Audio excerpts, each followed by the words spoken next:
dengan semangat biar hutangnya cepat lunas. Yang jawab amin kuat-kuat, tandong orang-orang banyak hutang. Assalamualaikum warahmatullahi wabarakatuh. Waalaikumsalam warahmatullahi wabarakatuh. Pergi ke pasar, jalan-jalan ke pasar Aurduri, jangan lupa membeli terasi. Menjawab salam sedikit sekali, saya ulangi sekali lagi. Assalamualaikum warahmatullahi wabarakatuh. Waalaikumsalam warahmatullahi wabarakatuh. Alhamdulillahirabbil alamin. Arsala rasulahu bil huda wa dinil haqq liyuzhirahu 'ala dini kulli wa kafa billahi syahida. Rabbi shrah li sadri wa yassir li amri wa alihi washabihi wasallim. Itu sholawat tibbil qulub, itu menyejukkan hati. Kalau hati sakit, bacalah sholawat itu. Kalau ibu nak nidurin anak, ibu-ibu yang masih muda-muda, yang tua-tua tidaklah, ya cucu lah, yang nidurin anak, apalagi siang-siang menjelang sore, bacalah sholawat itu. Misalnya anak nak tidur, baca sholawat Allahumma sholli, insyaallah tertidur dia. Tapi kalau ibu apa gendong anak joget banget toy, nggak akan tidur dah anak tu. Ibunya juga tak tidur, anaknya juga tak tidur. Tapi kalau ibu bersolawat, bapaknya juga ikut tidur. Nah, itu adalah penyejuk hati. Apalagi tinggal di kompleks ini, Bu, tinggal di perumahan ini. Banyak penyakit hati tinggal di perumahan itu.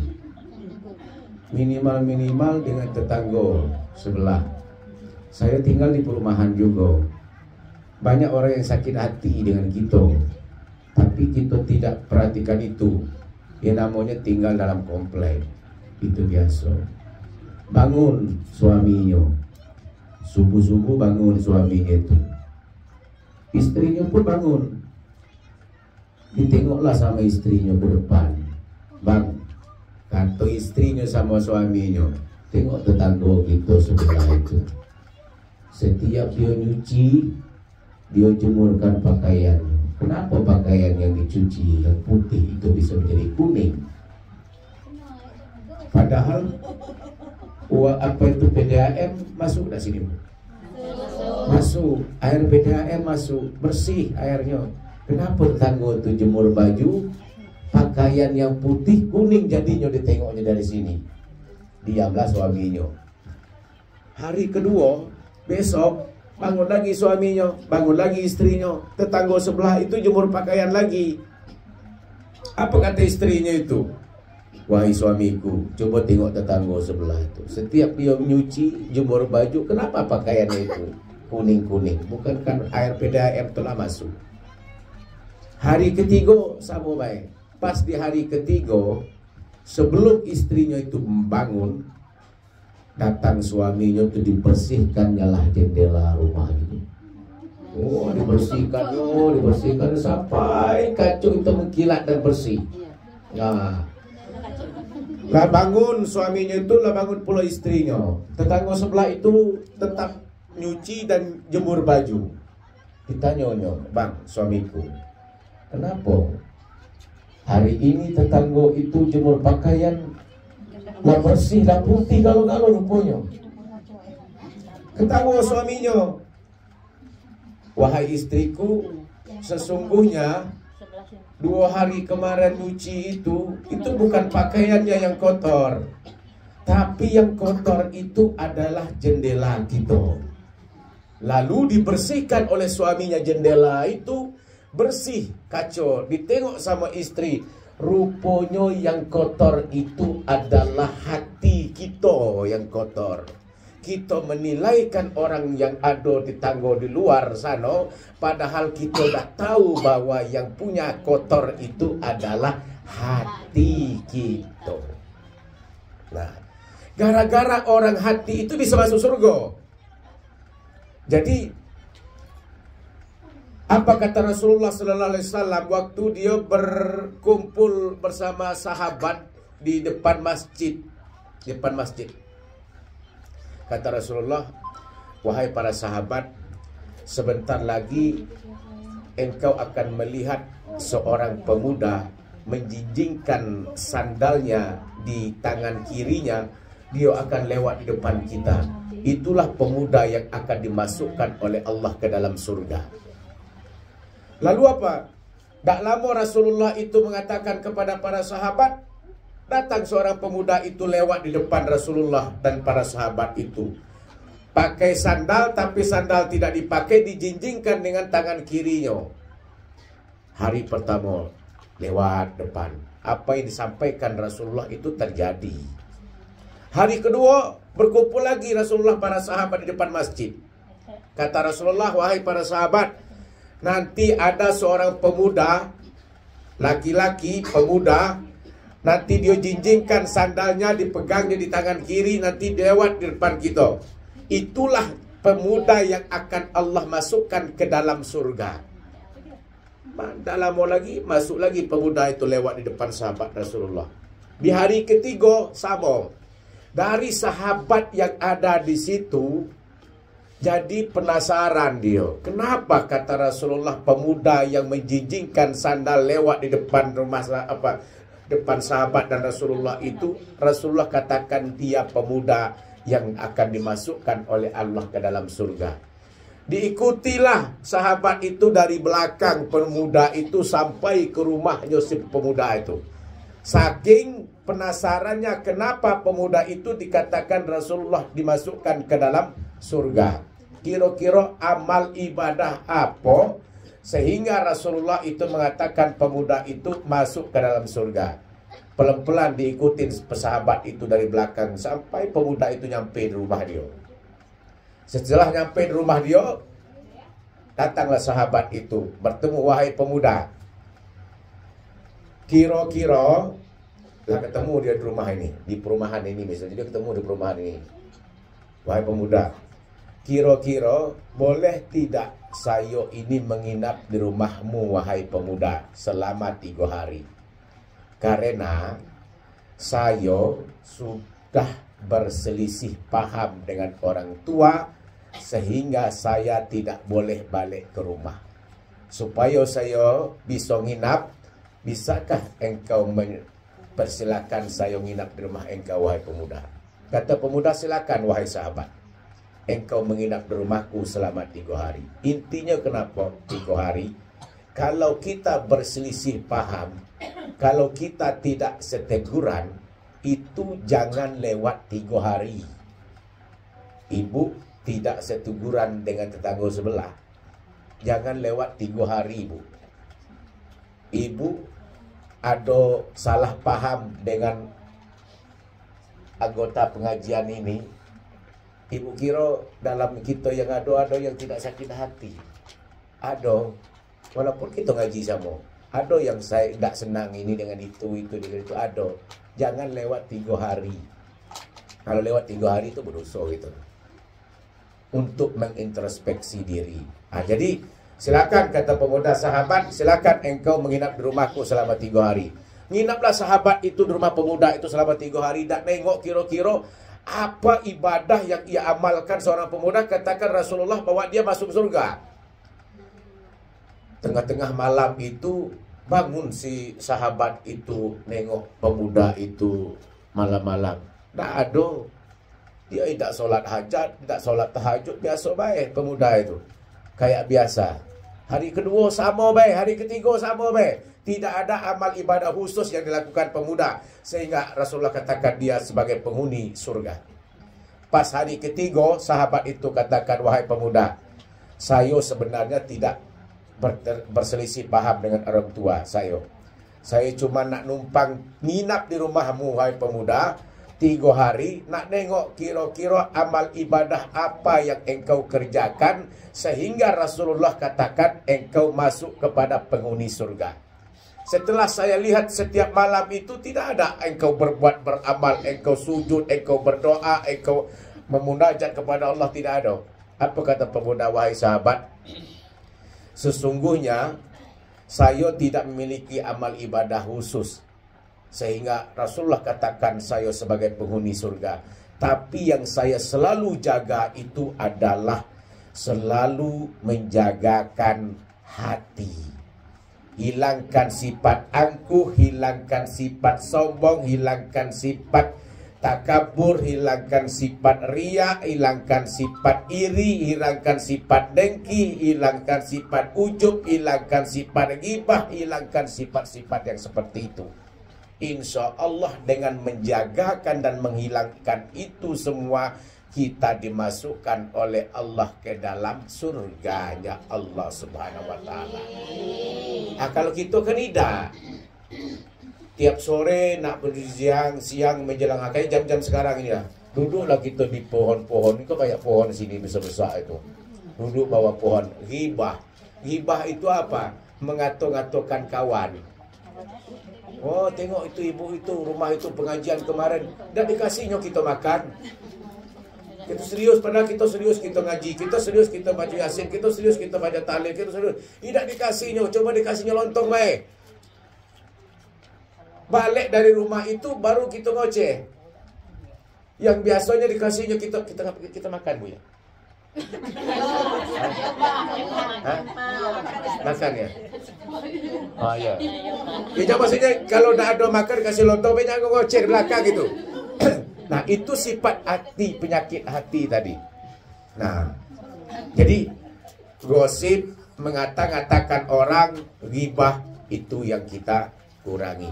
Makanya dikatakan pemuda adalah dimasukkan ke dalam surga karena ia selalu menjagakan hati. Dalam Al-Quran, inna iddatasyuhur indallahi isna asara sahran fi kitabillah yauma khalaqas samawati wal arda minha arba'atu hurum zalika dinul qayyim. Bilangan ketetapan Allah dalam 1 tahun itu, ibu, ada 12 bulan. Di saat Allah menciptakan langit dan bumi, di dalamnya itu ada 4 bulan haram. Itulah ketetapan agama yang lurus. 4 bulan haram itu bulan Zulqaidah, Zulhijjah, Muharram, dan Rajab. Zulqaidah itu bulan haram, Bu. Zulhijjah bulan haram. Muharram bulan haram. Dan Rajab bulan haram. Itu adalah 4 bulan haram itu. Itu ketetapan agama yang lurus. Zulqaidah lewat. Zulhijjah lewat. Sekarang kita masuk tahun baru. 1446 Hijriah. Tanggal berapa sekarang? Tanggal berapa sekarang, Bu? Hah? 8. 13 Juli. Hah? Ya, Juli. Ya, 13 Juli hari ini betul. 2024. 7 Muharram 1446 Hijriah. Ya. Lah, Allah pilih pula 10 hari di bulan haram. 10 hari terakhir di bulan Ramadan. Kenapa Allah itu memilihkan 10 hari di akhir Ramadan?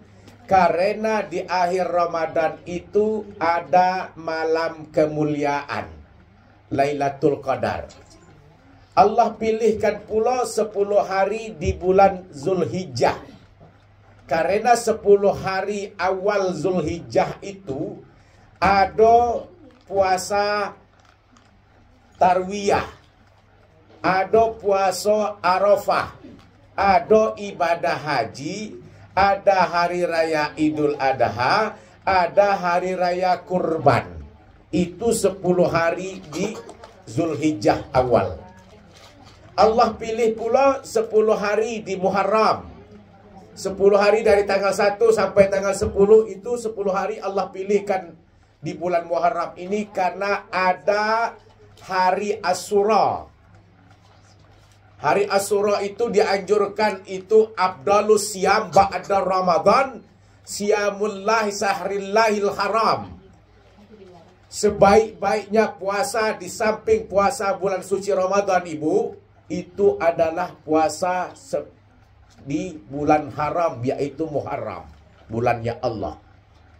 Jadi sebelum masuk tanggal 10 hari Asyura itu, Bu, dianjurkan kita berpuasa. Kalau kita sempat, mampu, siap berpuasa, kerjakan ibadah puasa di hari Asyura itu, Bu. Pertama, puasa itu menurunin berat badan. Ibu berjalan, ibu jogging dari sini ke Mayang sana, dari ujung ini sampai ke Pasar Kenali sana, dah turun-turun dah badan ibu tu. Kalau makan tetap terus. Jadi berpuasa.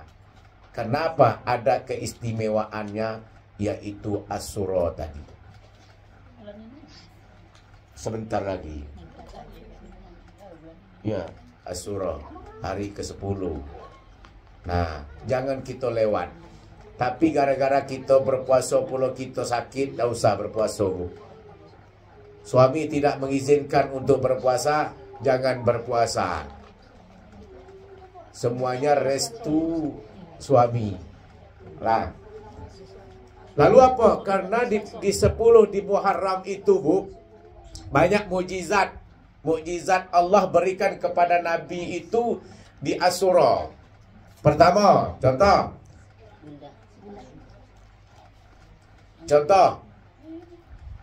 di bulan Muharram, di Asyura itu Allah pilihkan, Allah ciptakan Adam dan Hawa. Itu di hari Asyura, di bulan Muharram.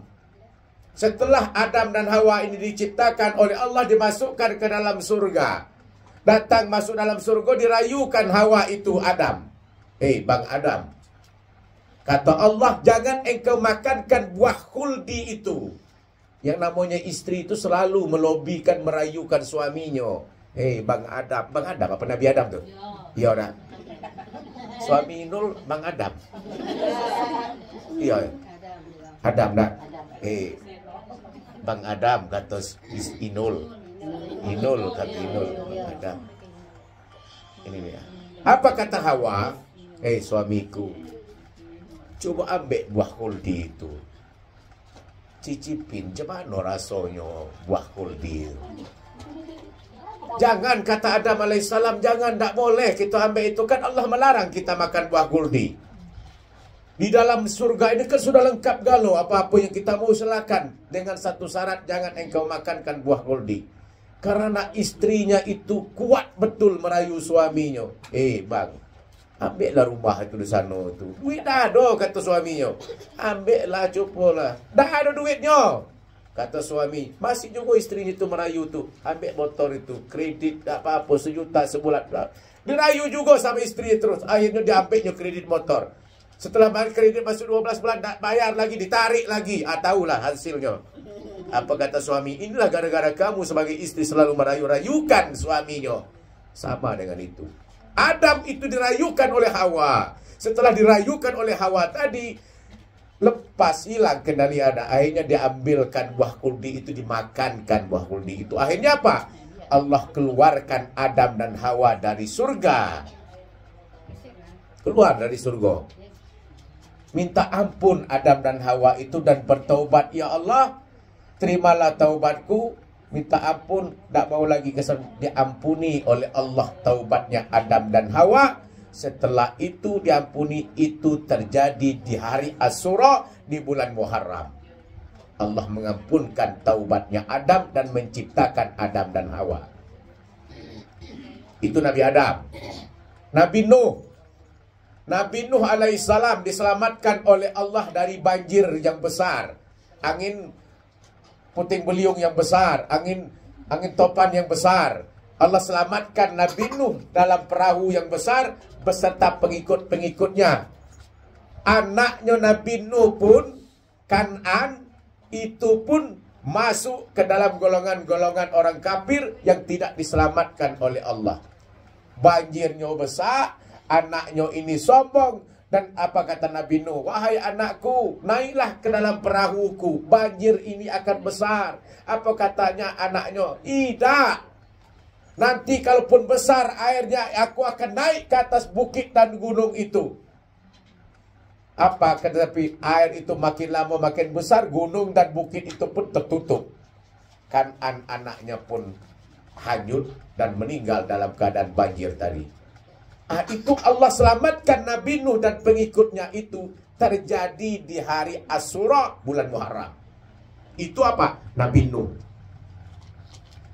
Nabi Ibrahim. Nabi Ibrahim itu Allah selamatkan dari kejaran Raja Namrud. Dan Allah lembutkan api yang panas, Allah dinginkan. Selamat Nabi Ibrahim itu dari api, selamat Nabi Ibrahim itu dari Raja Namrud. Itu terjadi di hari Asyura bulan Muharram. Nah 3 tu mujizat Allah kepada Nabi yang terjadi di hari Asyura bulan Muharram. Nabi apa lagi yo? Nabi Yunus. Nabi Yunus masuk ke dalam perut ikan. 40 hari Nabi Yunus itu di dalam perut. 40 hari berapa? Sebulan 10 hari.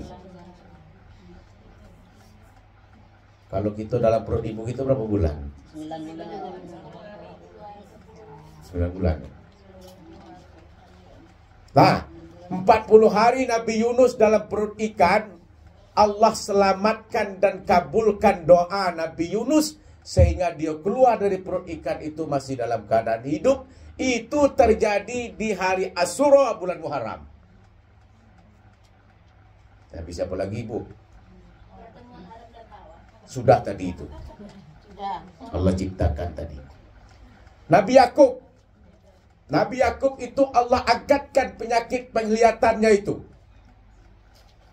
Itu terjadi di bulan Asyura, di hari Asyura bulan Muharram. Penglihatan Nabi Yakub itu Allah angkatkan penyakit dan berikan penglihatannya, kembalikan penglihatannya kembali. Terjadi di bulan Muharram hari Asyura. Tapi siapa lagi ya? Bu. Tapi siapa lagi bu? Musa alaihissalam. Musa alaihissalam Allah selamatkan dari Raja Fir'aun. Sampai dia membelahkan laut itu dengan tongkatnya kekuasaan Allah. Itu terjadi di hari Asyura bulan Muharram. Nabi Musa alaihissalam. Istri Fir'aun itu adalah istri yang solehah. Siapa namanya? Asia. Bukan Aisyah, Asia. Istrinya itu beriman, Fir'aunnya kafir. Nah, Musa diselamatkan dari Raja Fir'aun itu di hari Asyura bulan Muharram. Nabi siapa lagi? Nabi Idris. Nabi Idris Allah angkatkan kedudukannya kembali. Allah berikan kedudukan Nabi Idris alaihissalam terjadi di hari Asyura bulan Muharram.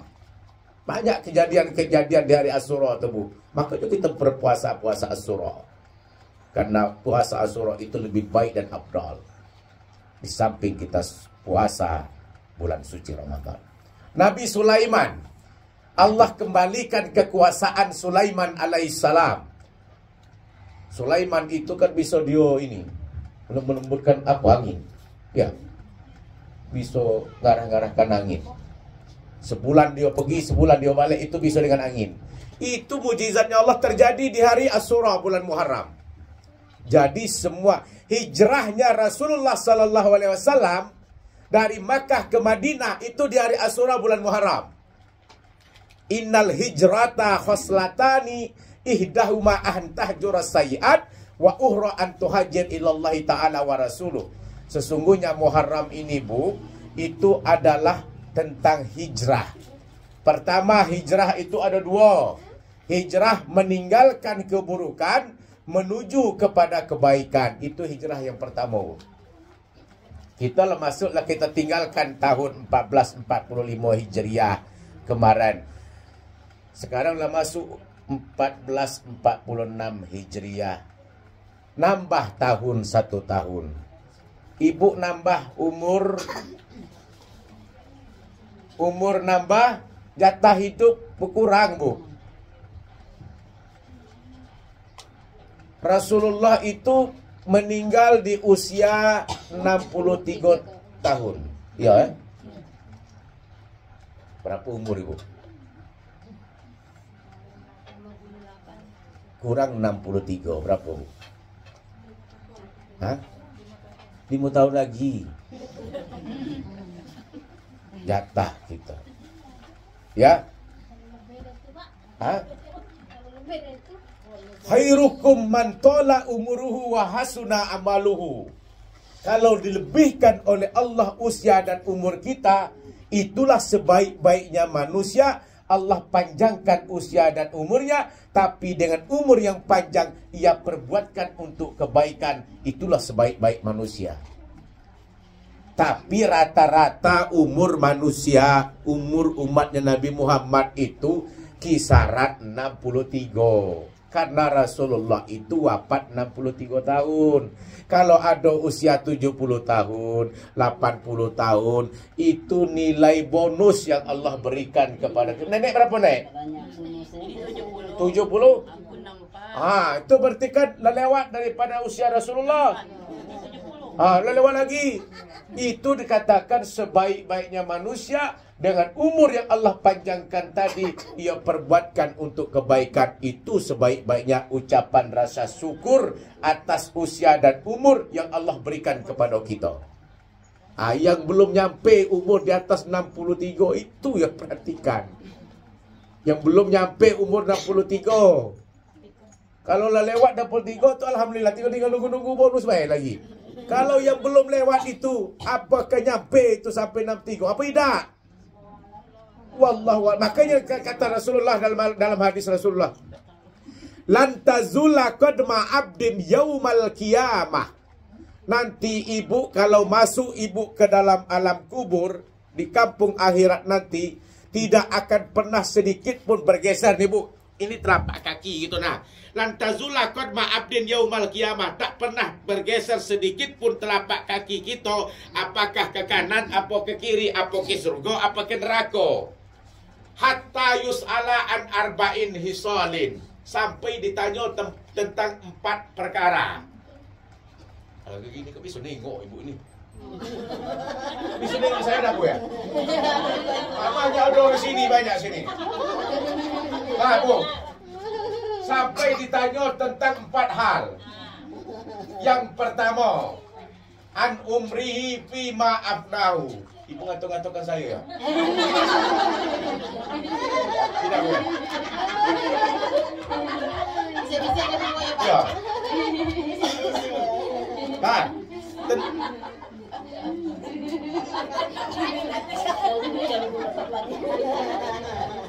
An umrihi fima afnahu, tentang umur, Bu. Tentang umur itu Allah tanyakan dulu. Umur kamu itu kamu habiskan kemana? Sisa umur itu mau dipakai kemana? Lalu Nabi Yakub ini bertanya sama malaikat yang nyabut nyawa siapa tu, Bu? Malik? Jibril? Bila Israel datang memanggil. Kalau ibu dah kenal malaikat Israel, hebat ibu. Daripada kenal kakek, lebih baik tak kenal sama dia. Nabi Yakub itu bertanya kepada malaikat Israel.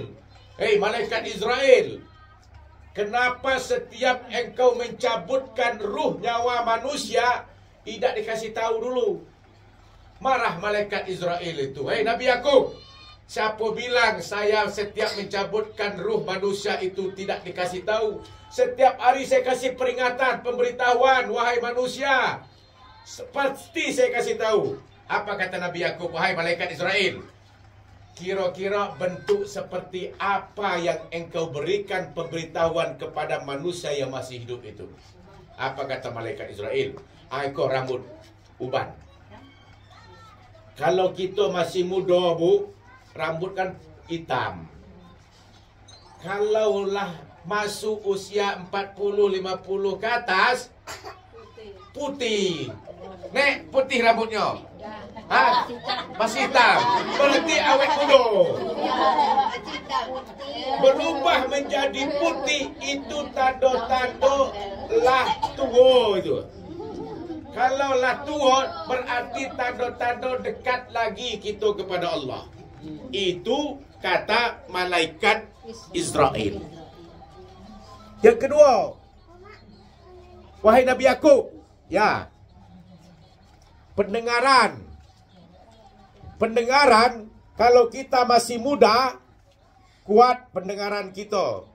Lewat 50, mulai pekak dikit-dikit. Bukan dikit-dikit lagi, makan banyak. Dipanggil, tak noleh, dipanggil. Kenapa? Pendengaran kita itu pelan-pelan dilepas, dihilangkan oleh Allah. Tak seperti kita masih umur 20, 15, 17 sampai seperti itu. Dikurangi, itu tandalah tua. Kata malaikat Israel kepada Nabi Yakub. Wahai malaikat Israel, wahai Nabi Yakub. Yang ketiga, gigi katanya. Gigi waktu kita masih muda, kuat. Buka teh botol bisa pakai gigi, Bu. Buka jam makan apa lagi yang keras-keras tu apa? Bisa pakai gigi. Tapi kalau usia lah masuk 8, 50, 70 nek, pakai apa itu jagung cari pula yang tua pula. Makan itu lepas. Gigi palsunya lepas, jagungnya juga tak termakan. Kenapa? Tandalah tua. Yang kedua, gigi sekok-sekok lah minta permisi. Lepas sekok-sekok. Kenapa? Itulah tua namanya. Ada orang yang ganti gigi segala-galanya. Kenapa? Lah tua.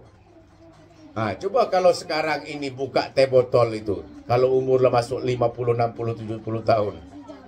Entah giginya lepas, entah teh botolnya lepas. Itu pasti. Itu tanda lah tua. Kata malaikat Israel kepada Nabi Yakub alaihissalam. Jadi tanda-tanda kita. Rasulullah umur usia 63. Sakit parah Rasulullah itu. Biasa itu kalau Rasulullah, kalau beliau sakit di kamarnya ini, kamar itu masih sempat dia duduk, berdiri. Kalau Rasulullah sakit, datang anak beliau yang bernama Fatimah Zahra, masuk di kamarnya Rasulullah, ditengoknya ayahnya lagi terbaring. Masih sempat duduk Rasulullah. Waktu dia terakhir sebelum hajat Rasulullah itu dipanggil oleh Allah, itu duduk tak bisa lagi, berdiri apa lagi, cuma bisa terbaring. Sakit yang sangat parah. Masuk Fatimah itu masuk ke kamar Rasulullah. Ditengoknya Rasulullah itu dalam keadaan sakit yang sangat parah.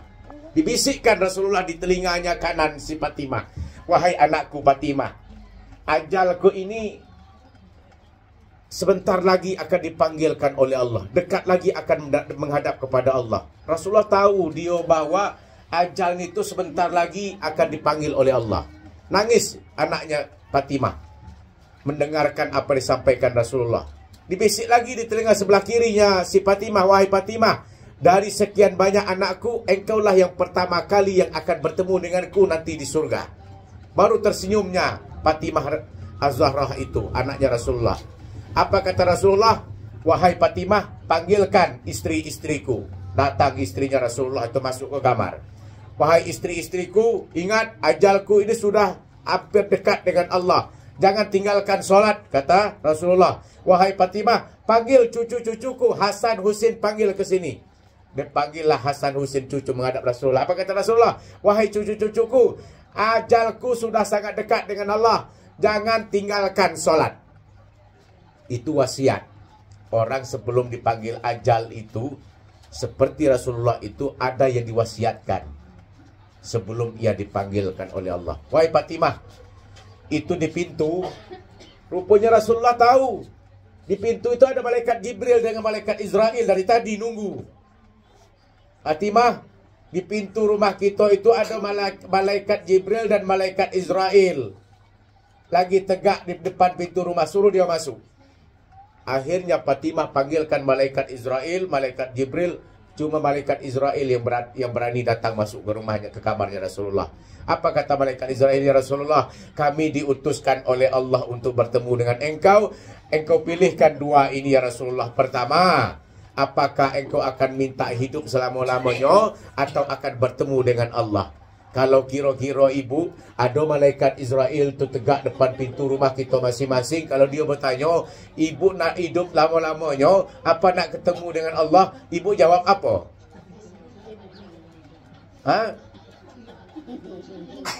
Rasulullah katakan, saya akan bertemu dan menghadap kepada Allah. Lalu setelah Rasulullah pilihkan, saya akan bertemu dan menghadap kepada Allah, langsung malaikat Israel itu mencabutkan ruhnya Rasulullah sallallahu alaihi wasallam. Berpisahlah antara ruh dan jasad tadi. Jadi minta izin malaikat itu sebelum mencabut ruh jasadnya Rasulullah. Kira-kira kita ini malaikat minta izin apa tidak? Tak. Kadang-kadang yang di pojok sana diambilnya, kadang-kadang di pojok situ diambilnya, kadang-kadang sekitar sinilah, kadang-kadang berturut-turut. Dah, dia minta izin, dia minta izin. Kenapa? Semua kita ini pasti mati gitu lah. Kullun nafsin za'iqatul maut. Wa innama tuwaffawna ujurakum yaumal qiyamah faman zuhziya 'anil nar wa udkhilal jannah faqad faza wa mal hayatud dunya illa mataul ghurur. Semua kita ini pasti akan mati. Dipanggil, tapi kita tak tahu kapan. Entah besok, entah ibu yang duluan, apa saya yang belakangan, apa saya belakangan, apa ibu yang duluan, tak tahu kita. Iya kan? Karena ada semua jatah-jatah, batas-batas itu sudah ada ditentukan oleh Allah Subhanahu wa taala. Lalu setelah Rasulullah itu dipisahkan ruh dan jasadnya itu di usia 63 tahun Rasulullah sallallahu alaihi wasallam tadi meninggal. Jadi dengan usia 63 tahun tadi Allah tanyakan tentang an umrihi fima afnahu.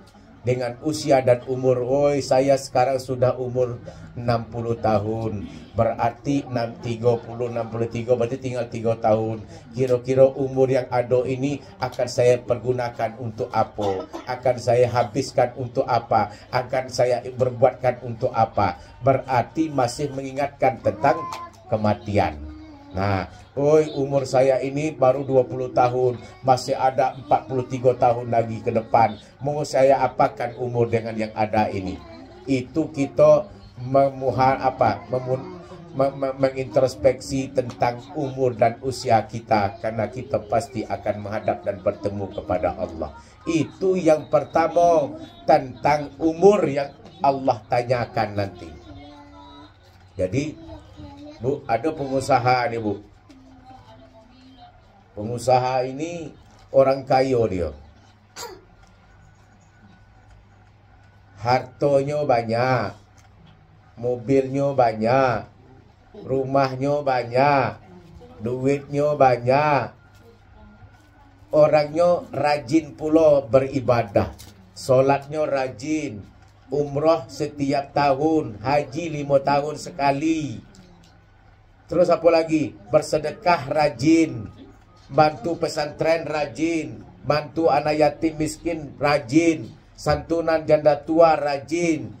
Apalagi mantu sosial rajin karena dia kaya. Jadi umurnya 78 tahun. Karena rajin semua bagus kalau amal ibadahnya, meninggal dunia pengusaha tersebut. Setelah meninggal dunia, masuk ke dalam kubur. Dan suatu saat diangkatkan di alam akhirat. Ditanya seko-seko, wahai pengusaha, berdirilah pengusaha itu. Apa yang engkau kerjakan selama hidup di atas dunia? Katanya engkau orang kaya, pengusaha kaya. Ya. Mobilmu banyak, banyak. Rumahmu banyak, banyak. Hartamu banyak, banyak. Kamu pergunakan kemana? Kamu bantukan masjid? Iya. Kamu banyak bersedekah? Iya. Infak? Iya. Yatim piatu? Iya. Fakir miskin? Iya. Semua pesantren kamu bantu? Iya. Hartamu kamu bantu? Iya. Haji kamu setiap 5 tahun. Umrah setiap tahun. Solat rajin, berpuasa rajin, ibadah rajin, sedekah rajin. Ya, masuk ke dalam surga. Masuk si pengusaha itu ke dalam surga. Karena apa? Karena hartanya tadi banyak tadi. Berjalanlah ke dalam surga. Tiba di pintu surga itu dipanggil lagi. Hai pengusaha, stop dulu. Ada sekok pertanyaan yang lupa ditanya malaikat. Berhentilah pengusaha itu di pintu surga itu nih. Apa kata? Satu pertanyaan. Dengan kekayaanmu yang banyak, dengan hartamu yang banyak, dengan rajinmu tadi itu yang banyak tadi, ditanya sama malaikat tu sekok. Seumur kamu hidup di atas dunia, istrimu berapa? Ditanya, istrimu berapa? Wahai malaikat, istri saya sekok, kata pengusaha tadi. Masuk kamu ke dalam neraka. Dimasukkan pengusaha itu ke dalam neraka gara-gara istri Joseko. Nah, masuk, tidak jadi masuk surga. Jadi masuk neraka dia nek. Nah, sudah itu datang lagi pengusaha yang kedua. Nah, tak mau saya sama dengan pengusaha yang pertama. Pengusaha yang pertama rajin, banyak uangnya, banyak rajin istri Joseko. Tak mau saya ngikutin perusahaan apa pengusaha yang pertama tadi. Kalau saya mati nanti dimasuk juga ke dalam neraka kalau saya ditanya sama malaikat tadi. Datang pengusaha yang kedua. Sama pengusaha yang kedua, umurnya 80 tahun. Harta banyak, rajin juga, tapi dia tidak sama dengan pengusaha yang pertama. Istrinya 4. Kenapa? Dia mau menyelamatkan masuk ke dalam surga. Istri yang pertama ini, istri yang kedua ini lebih cantik daripada istri yang kedua. Yang pertama. Istri yang kedua, istri yang ketiga lebih cantik daripada istri yang kedua. Istri yang keempat lebih cantik daripada istri yang ketiga. 4 dia punya istri. Kenapa? Dia tidak mau terjadi seperti pengusaha yang pertama. Gara-gara istrinya sekok, masuk dia ke dalam neraka. Akhirnya dia punya istri 4. Nah, umur 80 tahun. Harta banyak, mobil banyak, rumah banyak, istri 4. Rajin pula beribadah, rajin sedekah, rajin haji, rajin umrah semuanya. Mau meninggal dunia, sakit. Dipanggilnya istri yang keempat. Wahai istriku yang keempat, sini masuk ke kamar. Usia saya ini 80 tahun. Sebentar lagi akan dipanggil oleh Allah. Kira-kira kalau saya masuk ke dalam kubur nanti, wahai istriku yang keempat, mau tidak engkau antarkan aku ke dalam kubur? Apa kata istri yang keempat? Tidak mau. Saya tak mengharapkan muda. Mati-matilah, harta itu nanti menjadi milikku. Kata istri yang keempat, yang diharapkannya itu adalah harta seorang pengusaha tadi. Ya sudah, baliklah. Kata suami itu, pergi. Panggil istri yang ketiga. Wahai istriku yang ketiga, ajalku ini tinggal dikit lagi. Usia 80 tahun. Sekarang sudah sakit-sakitan. Kalau saya dipanggilkan oleh Allah nanti, kira-kira wahai istriku yang ketiga, mau tidak engkau antarkanku ke alam kubur? Kata istriku, tidak, mati belah, terserah, wala tua juga, katanya. Yang saya harapkan cuma hartamu baik. Dia menikah cuma mengharapkan harta si pengusaha. Pergi. Kata istri yang ketiga, pergi, kata. Kata istri yang kedua, wahai istriku yang kedua, kira-kira ajalku ini sudah hampir dekat dengan Allah. Nanti suatu ketika aku dipanggil oleh Allah, masuk aku ke dalam kubur. Engkau mau tidak mengantarkanku pada dalam kubur? Kata istri yang kedua, tidak juga mau. Sama baik, istri ketiga, keempat, kedua pun sama baik, bu. Tetap dia nak mengharapkan itu harta benda pengusaha ini. Masuklah dewek, katanya. Panggilnya istri yang pertama, wahai istriku yang pertama. tentu istri yang pertama ini lebih jelek daripada istri 1, 2, 3, 4. Nah, wahai istriku yang pertama, jikalau nanti saya dipanggilkan oleh Allah, mau tidak engkau mengantarkanku atau sebagai apa? Menemaniku dalam kubur. Kata istri yang pertama, wahai abangku yang sayang, kalau engkau meninggal dunia, kemanapun engkau masuk ke dalam kubur, aku tetap selalu mendampingi suamiku. Dari 4 dia punya istri. Istri pertama inilah yang tetap istiqomah dan tetap yang sangat mencintai istri suaminya. Oh, berarti cuma isikotilah. Lah, meninggal dunia rupanya. Meninggal dunia. Masuk ke dalam kubur. Sampai dalam kubur dibangkitkan oleh Allah di kampung akhirat itu. Ditanya sama malaikat. Hei, pengusaha, berapa usiamu? 80 tahun. Ditengok-tengok kamu juga kaya juga. Ya. Terus hartamu banyak? Banyak. Mobil banyak.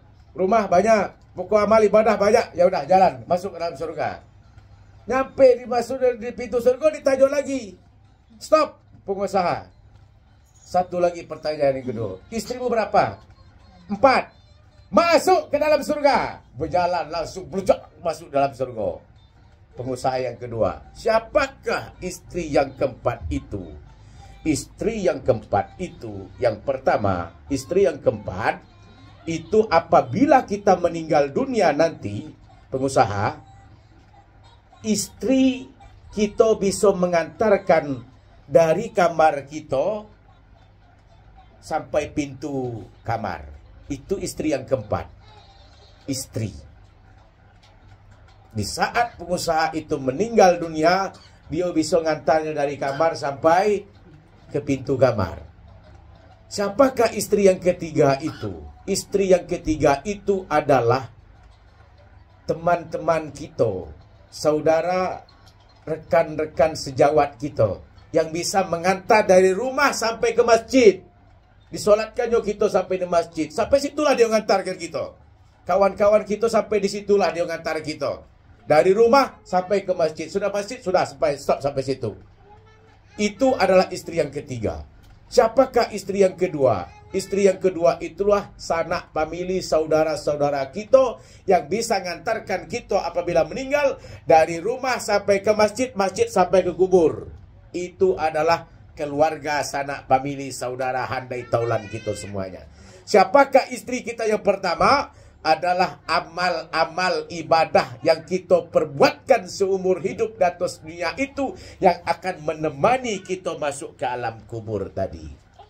Jadi itulah arti makna dari 4 istri. Ibu jangan marah-marah sama saya pun dari tadi.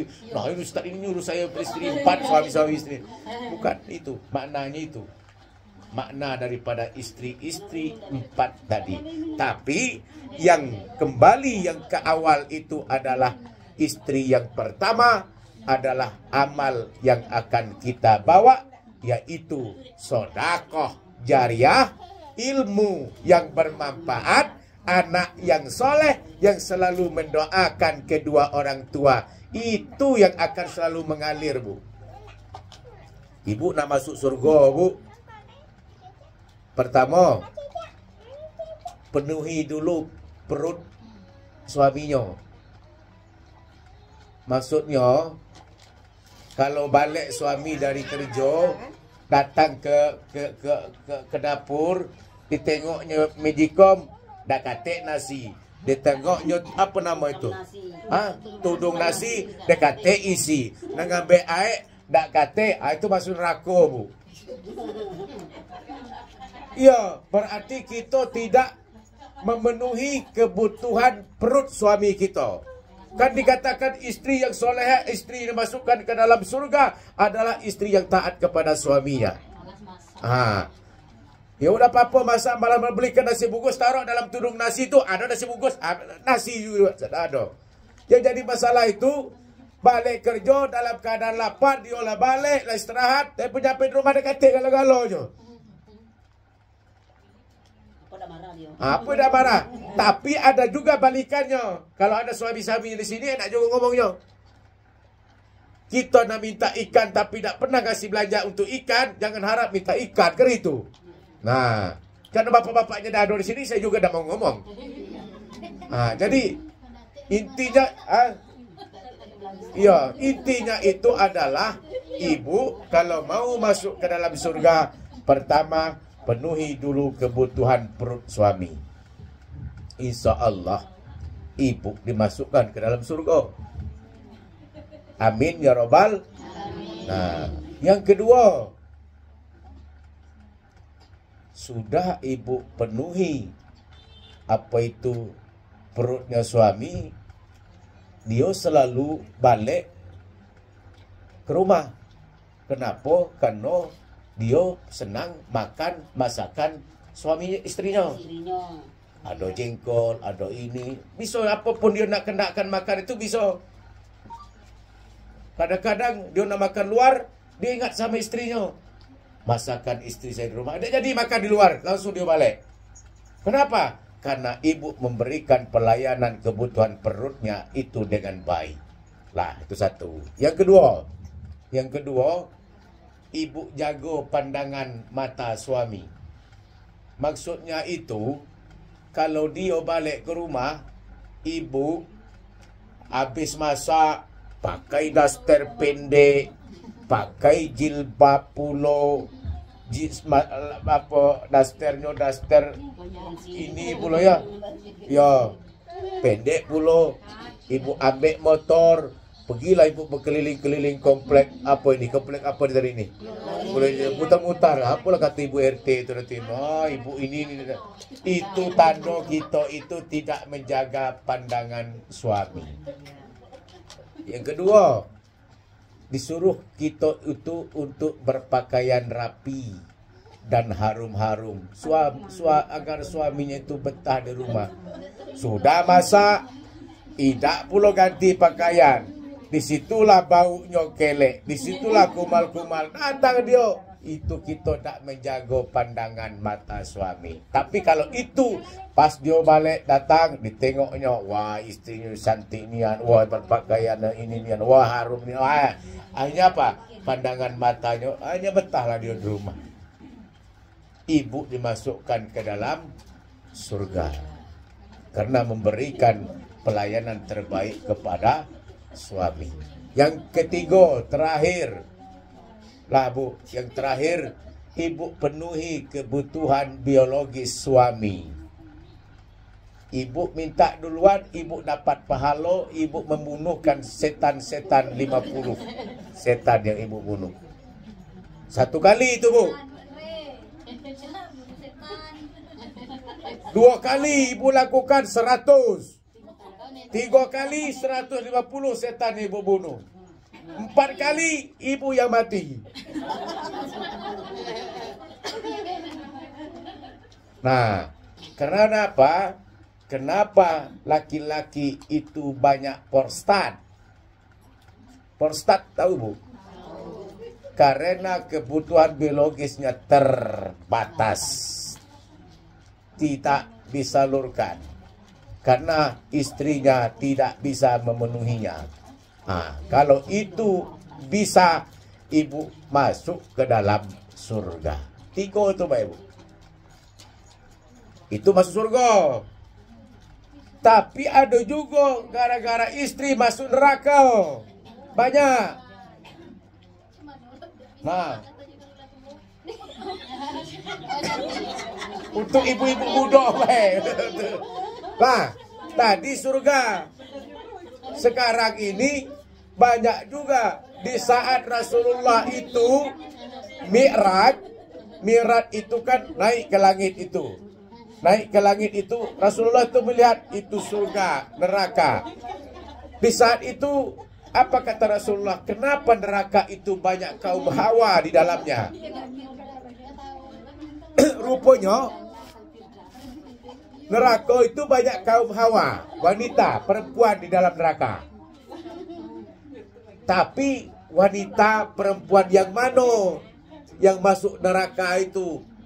Yang pertama adalah wanita perempuan kaum Hawa yang selalu membentak-bentakkan suaminya Bu. Ada juga, banyak juga sekarang Bu. kekerasan apa namanya itu ya? Bukan. Kalau KDRT itu ini istrinya yang mukul lakinya. Itu apa namanya itu? Lah, suaminya itu tidak mampu mengerjakan misalnya apa tuh berbuat semaksimal mungkin, disentaknya. Bodoh kamu, goblok kamu. Ah, itu ibu masuk neraka tuh, Bu. Orang istri yang selalu membentak-bentak, banyak itu, Bu. Banyak itu, ada. Ada juga di TikTok. Saya tengok ini gara-gara TikTok juga ini. Suaminya itu pegang anaknya itu, erat sekali dia pegang tuh, nahankan anaknya itu. Diterjang sama istrinya dari belakang. Tuh maju lagi depan. Ditarik dia lagi rambut ke belakang, ditarik. Suaminya itu. Ini yang keras ini siapa ini? Ibunya yang keras. Rupanya ibunya ini taekwondo juga rupanya. Disepaknya, ditendangnya, diterjangnya, ditarik. Suaminya diam aja, nahan suaminya. Lalu saya tutup ke TikTok, sakit hati juga saya. Nanti ibu-ibu saya marahin galau. Itu gara-gara selalu menyentak-nyentak, membentak-bentakkan suami. Ibu masuk ke dalam neraka.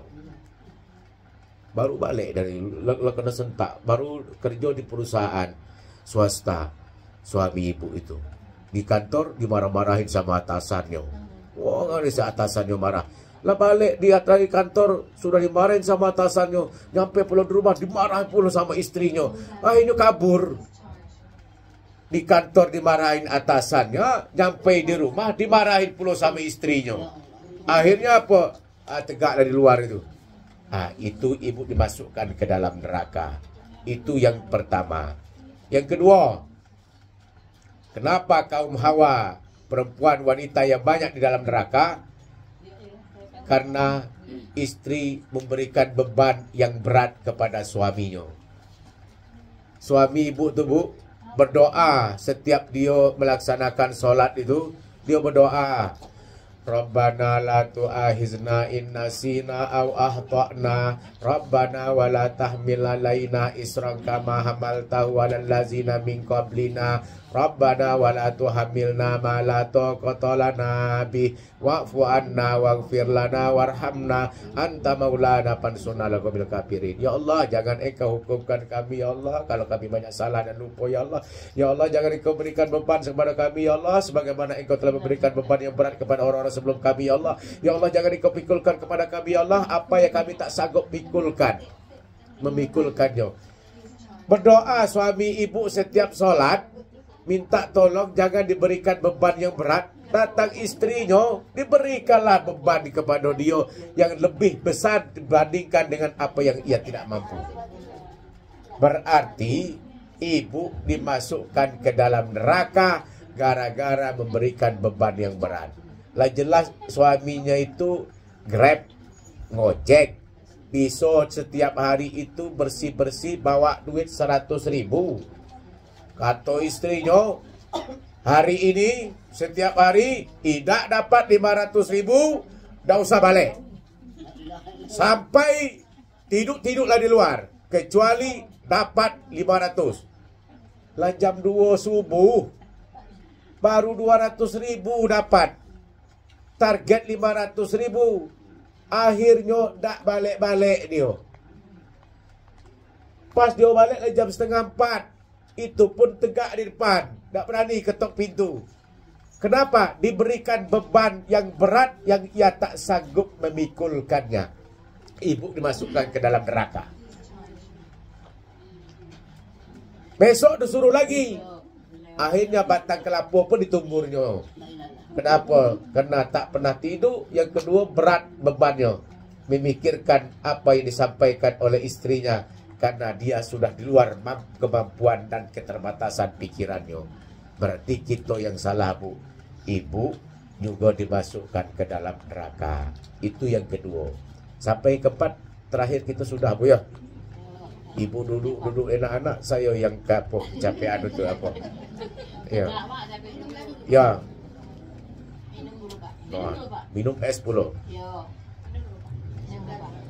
Yang ketiga. Yang ketiga. Yang ketiga, Bu. Kenapa kaum Hawa dan perempuan itu banyak di dalam neraka? Karena kaum Hawa itu ngambil baju di tukang jahit sebelum selesai dan pakaikannya. Berarti apa? Membuka aurat dan berpakaian tidak muslimah. Nah, ibu tahu ibu legging itu dalam mana? Setelah itu kita pakai lagi baju gamis. Itu manfaat legging. Sekarang ini tidak, Bu. Pakai legging itulah, pakai baju gaos, berjalanlah dari pasar Talang Banjar itu. Pasar Talang Banjar itu pasar terpanjang secara internasional, Bu. Dari pasar Talang Banjar sampai ke Simpang Gado-Gado sana itu pasar Talang Banjar. Berjalanlah pakai celana legging itu, cari kentang, cari jengkol, cari ubi, cari rupanya nyampe SPBU sana di jalan. Jauh, terpanjang secara nasional internasional. Nah, itu ibu dimasukkan ke dalam neraka karena berpakaiannya tidak selesai.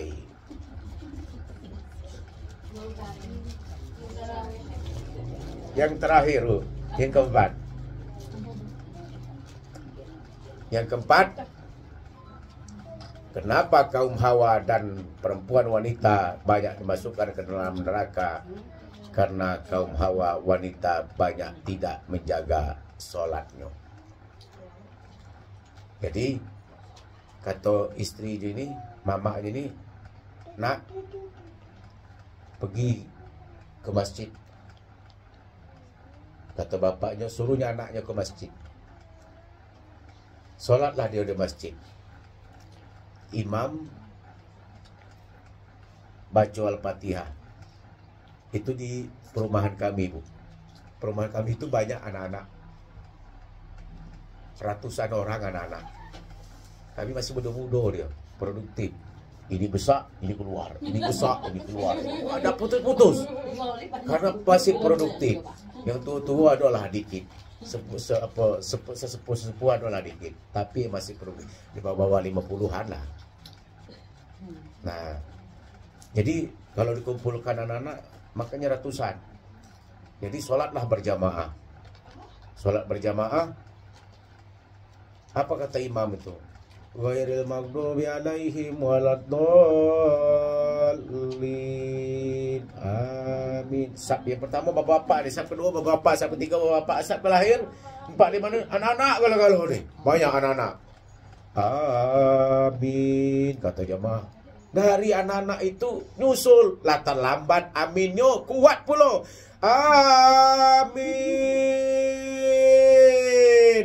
Latar lambat ngucap jawab amin kuat besar pula.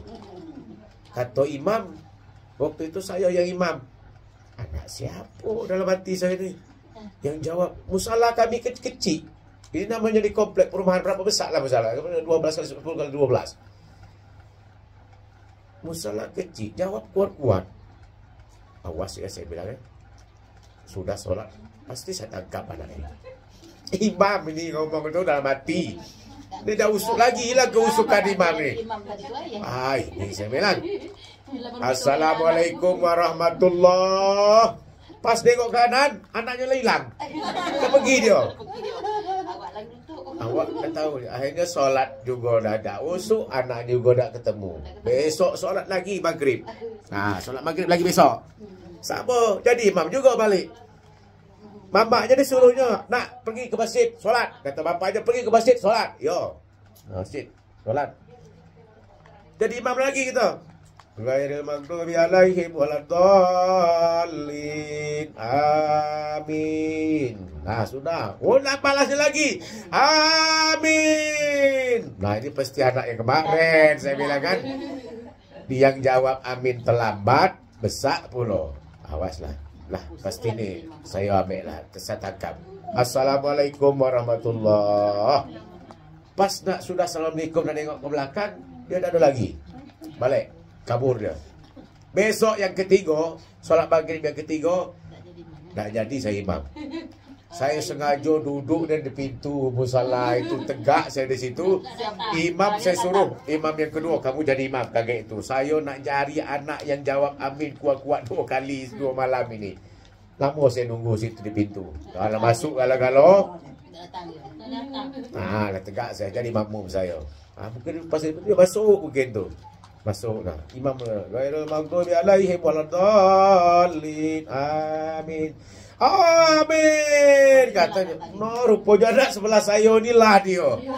Oh, ini rupanya yang jawab amin ini sebelah saya. Pas lah ini, pas saya tangkap. Nanti kalau imam ini sudah menjawabkan salam, mengucapkan salam, pasti saya tangkap. Assalamualaikum warahmatullahi, kata imam. Langsunglah saya pegang ke tangan itu, saya tarik ke belakang. Cepat juga saya assalamualaikum warahmatullahi, bawa ke belakang. Nah, siapa namamu? Nama ni saya. Berapa umur? 10 tahun. Umur 10 tahun. Orang tua mengatakan, kata Rasulullah itu, muru auladakum bisolah wahum abnaun sab'in sinin. Perintahkan kepada anakmu itu untuk melaksanakan solat kalau dia sudah masuk usia umur 7 tahun. Wadribuhum alaiha wahum abnaun asrin sinin. Pukullah anakmu itu kalau dia lah masuk usia 10 tahun. Wa farriqu bainahum fil madaji'i, engkau pisahkan tempat tidurnya. Kalau di rumah ini ada anak laki-laki, kalau di rumah ini ada anak perempuan yang usianya itu 10 tahun, pisahkan tempat tidurnya, Bu. Ada anak cewek 10 tahun, ada anak cowok 10 tahun, pisahkan tempat tidurnya. Itu perintah Rasulullah. Lalu ditanya, mana rumahmu? Nah, kenapa kamu 3 kali Ustaz dengar kamu menjawabkan amin itu kuat-kuat? Apa kata, mohon maaf Ustaz, saya sengaja menjawab amin itu kuat-kuat. Kenapa? Rumah saya di samping musala inilah. Rumah saya di depan musala. Rumah saya di belakang masjid. Rumah saya di samping masjid. Orang tua saya perintahkan saya solat berjamaah. Sedangkan orang tua saya tak pernah solat berjamaah. Supaya tanda bukti saya solat berjamaah, saya jawablah amin itu kuat-kuat. Supaya mama dan bapak saya dengar saya itu solat berjamaah. Oh, rupanya dia jawab kuat-kuat itu supaya mamaknya itu dengar bahwa dia itu sholat berjamaah. Di mana rumahnya? Samping musala. Di mana? Belakang masjid. Di mana? Depan masjid. Di mana? Samping masjid. Saya bawa anak itu ke rumah dia, saya terangin sama bapaknya.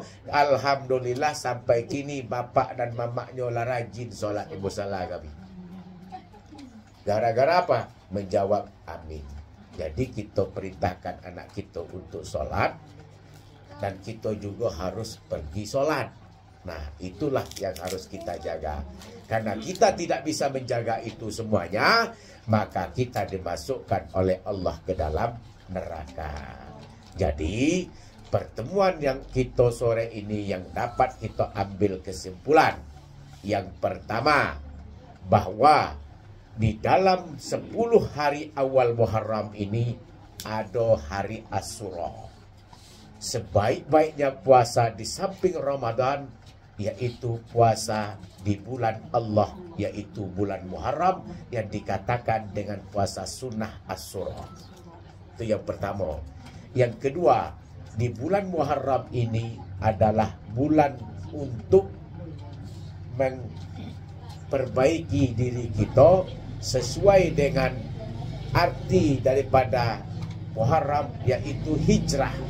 Hijrah meninggalkan keburukan dan mengerjakan kebaikan. Pindah, kita tinggalkan keburukan lama. Tak pernah solat, lah solat. Tak pernah berjamaah, lah berjamaah. Tak pernah baca Al-Quran, lah membaca Al-Quran. Itu namanya tinggalkan keburukan kepada kebaikan. Itu hijrah. Dan karena Muharram itu banyak peristiwa yang terjadi pada Rasulullah Sallallahu Alaihi Wasallam dan juga para nabi-nabi yang dikatakan mukjizatnya Allah terjadi di Asyura dan Muharram. Yang ketiga, ingin masuk surga, kita minta kerjakan pertama, penuhi perut suami kita, jaga pandangan suami, dan juga kita penuhi biologis suami. Ingin terjauhi dari neraka, kita jangan membentakkan suami, jangan memberikan beban yang berat kepada suami, jangan juga kita berpakaian yang tidak sopan, dan jangan pula kita ini meninggalkan sholat. Itu supaya terjauhi dari neraka. Yang terakhir adalah usia kita diminta bertanggungjawabkan di hadapan Allah, yaitu usia punya batas tertentu, minimal, maksimal. Dikatakan minimal tidak bisa, dibilang maksimal tidak bisa. Rata-rata umurnya yaitu umatnya Rasulullah kisaran 63 tahun sesuai dengan usia Rasulullah Sallallahu Alaihi Wasallam. Kalau ada jarum yang patah, jangan disimpan di dalam peti. Kalau ada kata-kata saya yang salah, jangan juga ibu laporkan saya ke Pak Polisi. Makan keripik di tengah sawah, keripiknya jangan sampai jatuh. Wabillahi taufik wal hidayah. Wassalamualaikum warahmatullahi wabarakatuh.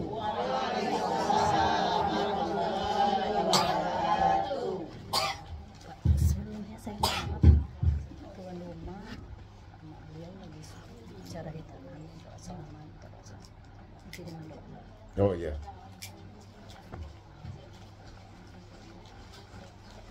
Sebelum kita nak berdoa, ada yang nak ditanyakan tak ibu? Ya silakan. Nanti daripada ibu ngomel-ngomel belakang. Ya. Ya lanjutlah. Cuman beda yang mau ditanyain.